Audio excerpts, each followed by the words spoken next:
You guys see this? You see that? That's the Ocoee. And I finally did the Ocoee last week with my crew, and yeah, it was a blast. So how about I walk you through the noob level Ocoee experience? I think I swallowed most of that.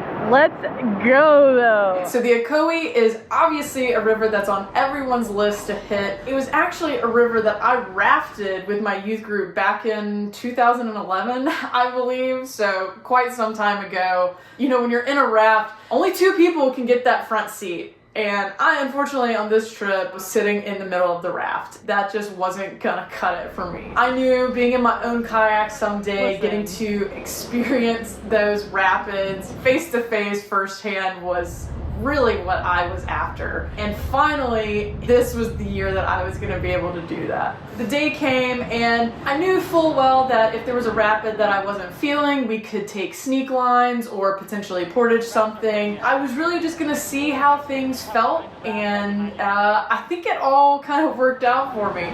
Everyone in the Whitewater community has heard about Grumpy's. You have this huge dam that you're looking at and this wild ferry that's staring you right in the face that you kind of have to make this move. That's a super intimidating thing. As soon as you first put on, there's no warm-up, there's no nothing. You're right into it. Like, I want to do it, kind of, but I also, like, if it's a bad start, that's going to be so annoying. You have all these thoughts that are swirling in your head from other people's experience on Grumpy's, you know, just their stories start to get in your head, so then you start to think, can I do it? Am I capable of running this? Oh no. I'm conflicted. Like, I'm like 50-50. I felt, after looking at it and knowing my skill level and how I was kind of feeling, I felt confident and capable of running this.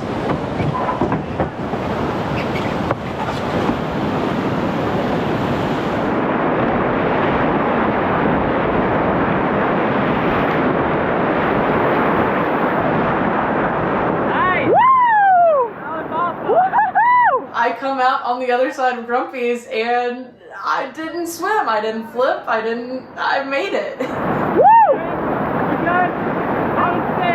I probably won't walk through every single rapid just because I don't even really remember all the names of each of the rapids. I kind of just was sponging up as much information as I could. I think up next was Broken Nose, maybe? I think this was the one that Ira got a little stuck in. I'm just thinking, oh boy, if that happened to me, probably would have swam there. So I've got that in the back of my mind, and I'm thinking, oh, I know there's way more rapids to come. I better stay on my game and not get too cocky or too confident. Whoa! Nice! Let's go, Ira! Nice! Alright, quick little update here. I don't want to say that things are going good because there's more river to come, but like, I'm having a blast. Obviously plenty of stuff that I can clean up, but hey, like last year at this time I was on the Nantahala and had a swim here and there, and this year I'm doing the Ocoee. Dude, it's so great out here. More river to come, so I'm well aware that more stuff can still happen, but let's go. Let's send it.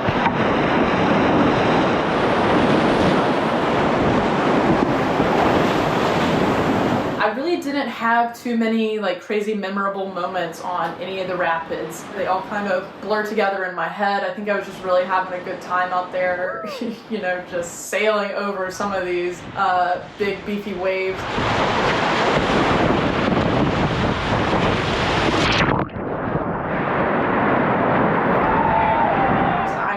I was just loving it.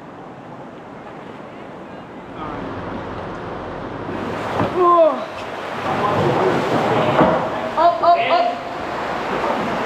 Ira's boat, I think, is on the move. Ira, your boat's going away! It's gone! How has your day gone so far? That's hilarious. I was just gonna come over here and be like, Jerry, how's it been leading 4 PFDs down the river? Oh my god. It's been awesome. It's actually been super fun. It's been really good. It's been really fun because like really good. seeing you get to do stuff, seeing you get to do stuff, seeing you two get to do stuff, and Tony just he doesn't. Yeah, just being great. You know, I wake up and piss excellence. Oh, that you were recording that? That was not what I wanted to say.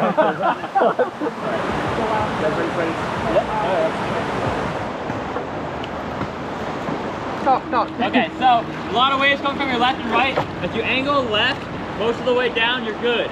But at the very bottom right, there is a rock you want to avoid.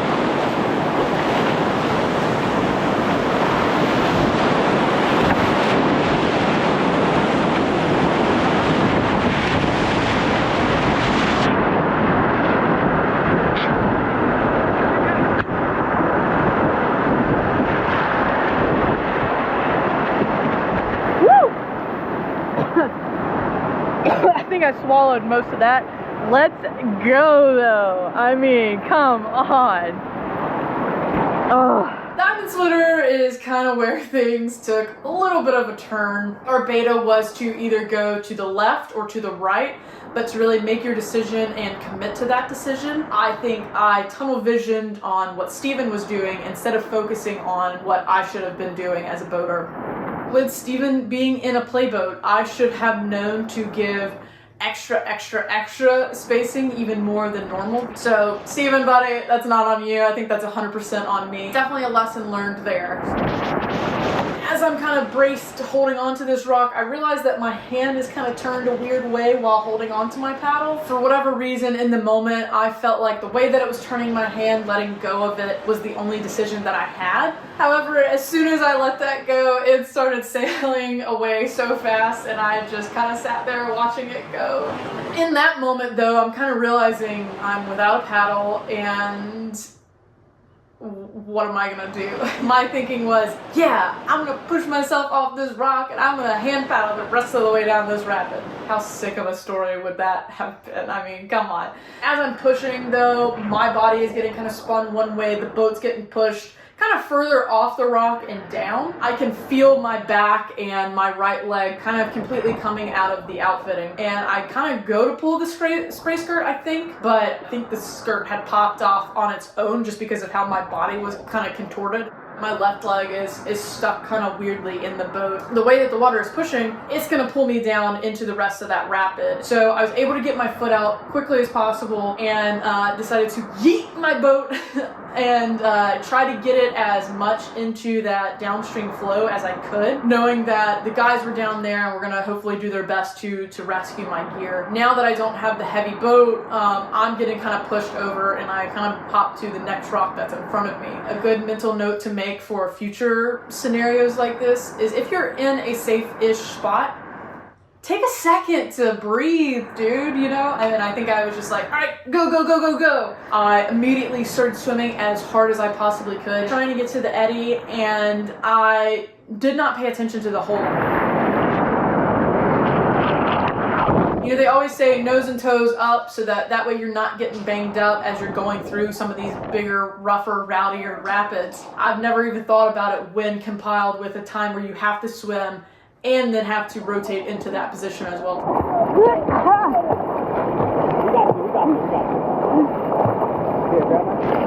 I lost my paddle. We got you. All right. Ow! Let's chill on this rock for a second. Good? Yeah. I'm fine. It just like, it kind of hurt to put pressure on it. Can I press right here? Yeah. That's fine. Man, shoot. Sorry. It's alright. It happens. It happens. After Diamond Splitter, you know, I think it was pretty easy going, although it did start to rain pretty hard. Actually looks pretty cool. It's kind of amazing looking. Luckily, it stopped raining pretty quickly. I think we went through Accelerator was the rapid, maybe in the rain. The rest of the day was pretty smooth sailing. I think we were just, you know, continuing to have fun, and there was nothing really too notable.